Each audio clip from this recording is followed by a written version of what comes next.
Olá, sejam todos muito bem-vindos para mais um dia de leitura de como criar um novo eu. Dr. Joe Dispenza vem nos trazendo aqui muito aprendizado, alguns exemplos, então vamos seguir nessa jornada.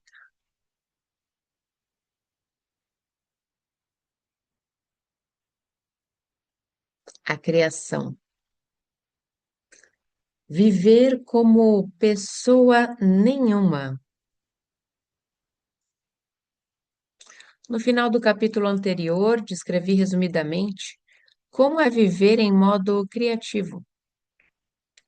São aqueles momentos em que estamos completamente empenhados e em fluxo, fazendo com que o ambiente, o corpo e o tempo pareçam ser imateriais e não invadam os nossos pensamentos conscientes. Viver em modo de criação é viver como pessoa nenhuma.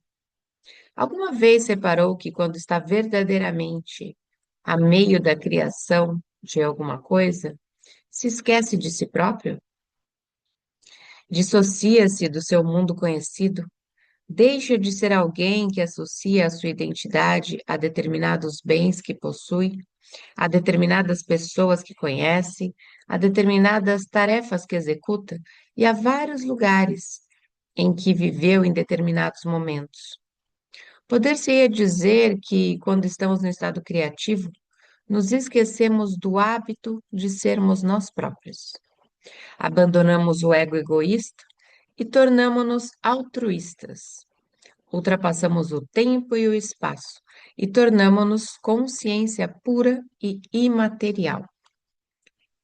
Ao deixarmos de estar ligados a um corpo, de estar focados em pessoas, lugares ou coisas do nosso ambiente exterior e de ficar para além do tempo linear, estamos a passar pela porta do nosso campo quântico. Não conseguimos entrar como alguém. Temos de o fazer como pessoa nenhuma. É necessário deixar o ego egocêntrico à porta e entrar no reino da consciência como consciência pura.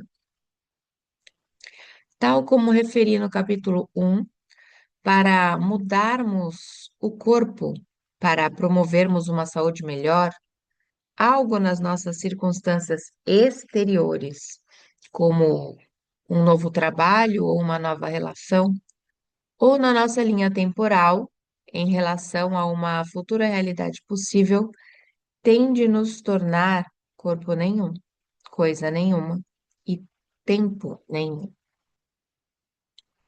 Eis, portanto, a grande dica para mudar qualquer aspecto da sua vida, corpo, ambiente ou tempo, tem de o transcender. Tem de deixar para trás o grande trio para controlar o grande trio. O lobo frontal, o domínio da criação e da mudança. Quando estamos em modo de criação, ativamos o centro criativo do cérebro, o lobo frontal, parte do cérebro anterior e que inclui o córtex pré-frontal. É a parte mais recente e evoluída do nosso sistema nervoso e a mais adaptável do nosso cérebro. Ele tem a tendência de ser o nosso centro criativo e o CEO do cérebro, ou o mecanismo que toma a decisão.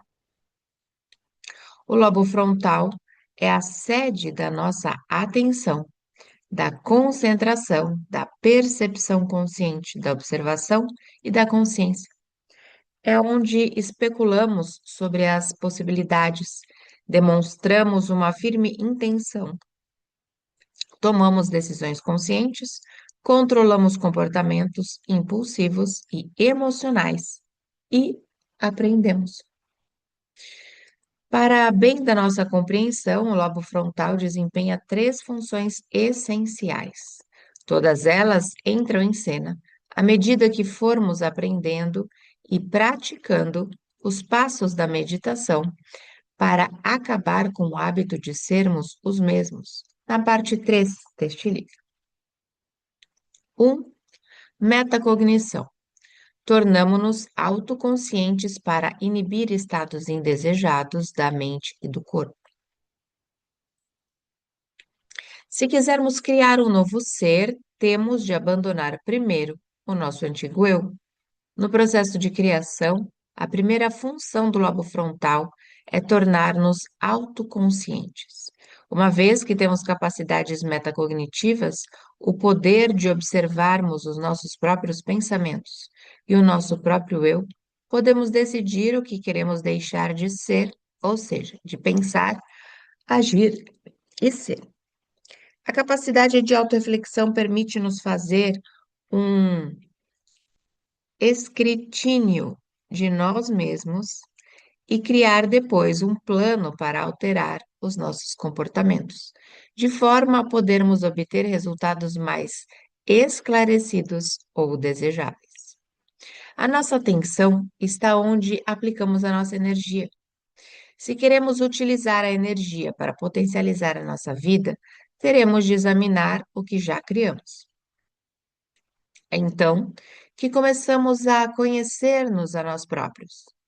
Olhamos para as nossas convicções acerca da vida, de nós próprios e dos outros. Somos o que somos. Somos onde estamos e somos quem somos, por causa do que acreditamos sobre nós próprios. As nossas convicções são os pensamentos que continuamos a aceitar, consciente ou inconscientemente, como a lei que rege a nossa vida. Tenhamos ou não consciência deles, continuam a afetar nossa vida. Então, se desejamos realmente uma nova realidade pessoal, comecemos por observar todos os aspectos da nossa atual personalidade.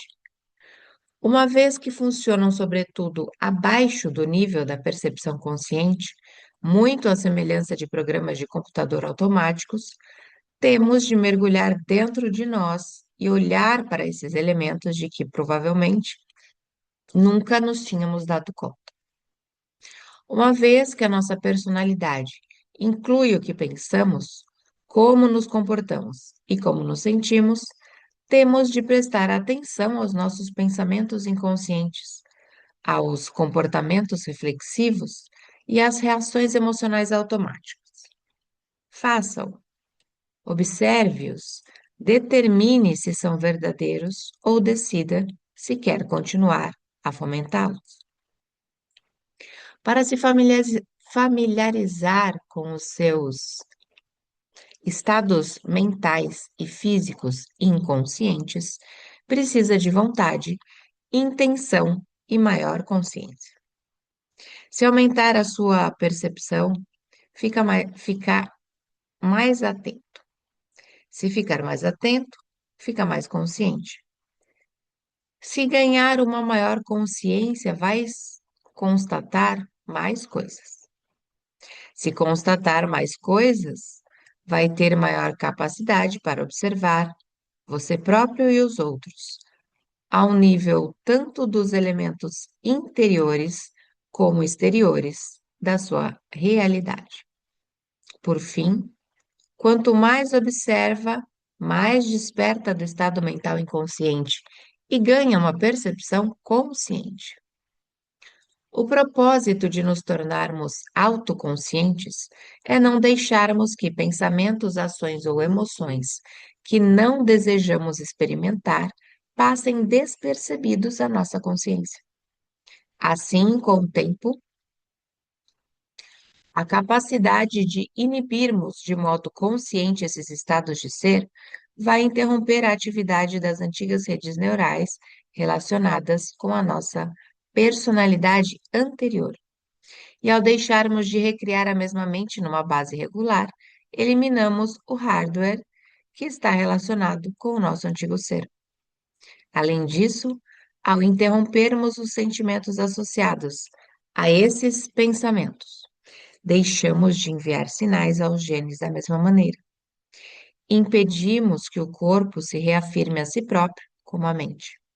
É através desse processo que começamos muito simplesmente a perder a cabeça. Por isso, à medida que for desenvolvendo a capacidade de se familiarizar com todos os aspectos do seu antigo ser, vai acabar por ficar mais consciente.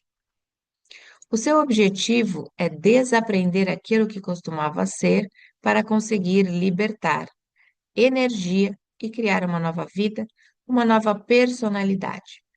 Não vai conseguir criar uma nova realidade pessoal com a mesma personalidade. Tem de se tornar outra pessoa.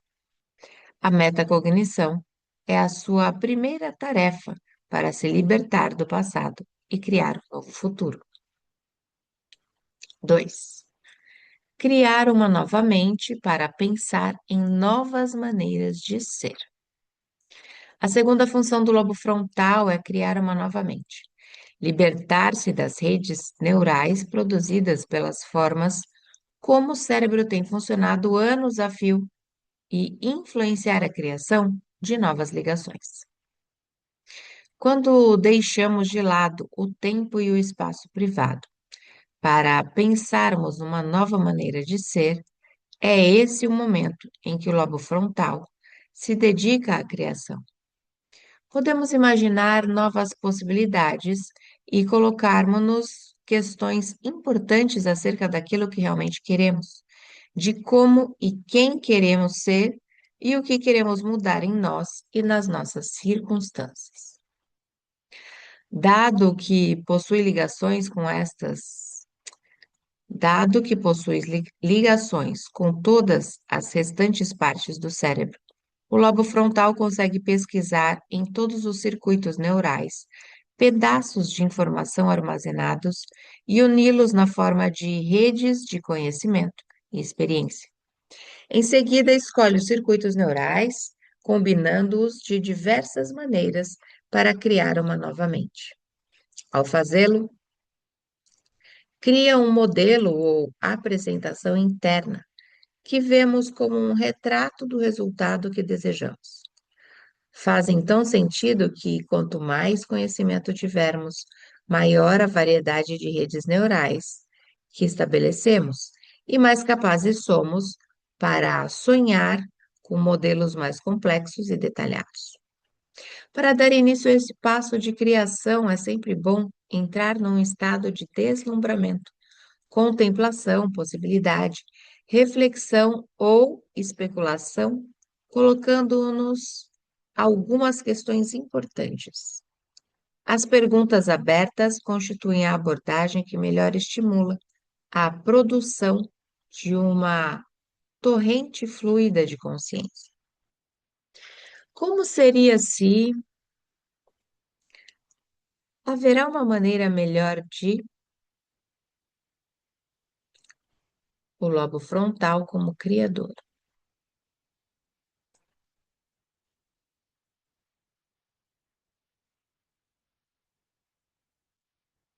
Quando o lobo frontal está em modo criativo, olha para o programa de todo o cérebro e reúne toda essa informação para criar uma nova mente.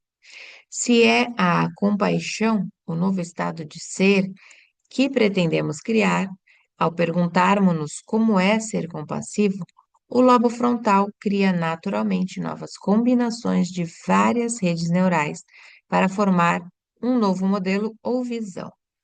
Talvez vá buscar informações armazenadas provenientes de livros que lemos, de filmes, de experiências pessoais, etc., para fazer o cérebro funcionar de uma nova forma. Uma vez estabelecida a nova mente, vemos uma imagem, um holograma ou uma visão daquilo que a compaixão significa para nós. E se eu fosse esta pessoa a viver nessa realidade? Que figura histórica admiro e que traços admiro nela? As respostas que surgem vão naturalmente formar uma nova mente, porque ao respondermos com sinceridade, o cérebro começa a funcionar segundo novas formas.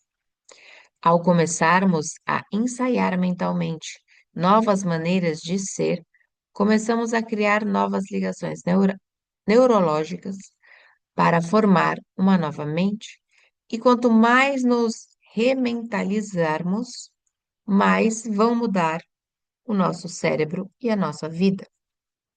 Quer desejemos ser ricos ou melhores pais, ou um grande feiticeiro, por que não? Talvez seja boa ideia alimentarmos o cérebro de conhecimento sobre um tema à nossa escolha, de forma a dispormos de mais tijolos para criar um novo modelo da realidade que desejamos abraçar. Sempre que adquirirmos informação, estamos a acrescentar novas ligações sinápticas que vão ser a matéria-prima que vai ajudar a quebrar o padrão habitual de funcionamento do nosso cérebro. Quanto mais aprendermos, maior a quantidade de munições, para destruirmos a nossa velha personalidade. 3. Tornar o pensamento mais real do que qualquer outra coisa. Durante o processo criativo, o terceiro papel vital do lobo frontal é tornar o pensamento mais real do que qualquer outra coisa. Vai ficar a saber como na parte 3. Quando estamos em estado criativo, o lobo frontal fica altamente ativo e baixa o volume dos circuitos do resto do cérebro, de modo a ficar pouca coisa a ser processada para além de um determinado pensamento. Como faz a meditação com o resto do cérebro, o lobo frontal consegue monitorizar toda a geografia. Por isso, baixa o volume dos centros sensoriais, responsáveis por sentir o corpo, dos centros motores, responsáveis por mover o corpo, dos centros de associação, onde a nossa identidade existe, e dos circuitos que processam o tempo, atenuando-o a todos. Com tão pouca atividade neural, poder-se-ia dizer que não há nenhuma mente para processar os estímulos sensoriais. Recorde-se de que a mente é o cérebro em ação. Nenhuma mente para ativar o movimento no seio do ambiente e nenhuma mente para associar atividades ao tempo. Então, não temos corpo, tornamo-nos coisa nenhuma. Não somos tempo nenhum. Somos, neste momento, consciência pura. Com o ruído desligado das áreas do cérebro, a criatividade é um estado em que não existe ego nem ser, tal como os conhecemos. Lobo frontal como controle de volume. A parte de baixo, à esquerda, lobo temporal, centro de associação. Lobo frontal, pensamento determinado. Centro motor, na parte superior. Centro sensorial, lobo parietal, tempo e espaço, mais na parte de trás. Centro visual, ver o ambiente. Cérebro médio, das emoções, quase no centro do nosso cérebro. Figura 5C. Quando o pensamento a que estamos a prestar atenção se torna a experiência, o lobo frontal acalma o resto do cérebro para que mais nada seja processado para além desse pensamento determinado. Ficamos imóveis, deixamos de sentir o corpo, deixamos de ter a percepção do tempo e do espaço e esquecemos-nos de nós próprios. Quando estamos em modo de criação, o lobo frontal assume o comando, fica tão empenhado que os nossos pensamentos se tornam a nossa realidade e a nossa experiência. Não existe mais nada para o lobo frontal processar, a não ser aquilo em que pensamos nesses momentos. Ao baixar o volume de outras áreas do cérebro, desliga as distrações. O mundo interior do pensamento torna-se tão real como o mundo exterior da realidade. Os pensamentos são captados neurologicamente e classificados na arquitetura do cérebro como uma experiência. Se executarmos o processo criativo de forma eficaz, essa experiência produz uma emoção como sabe, e começamos a sentir-nos como se esse acontecimento estivesse de fato a acontecer no presente. Estamos em uníssono com os momentos e os sentimentos associados à realidade desejada. Estamos num novo estado de ser. Podemos dizer que, nesse momento, estamos a reescrever os programas subconscientes, preparando o corpo para uma nova mente.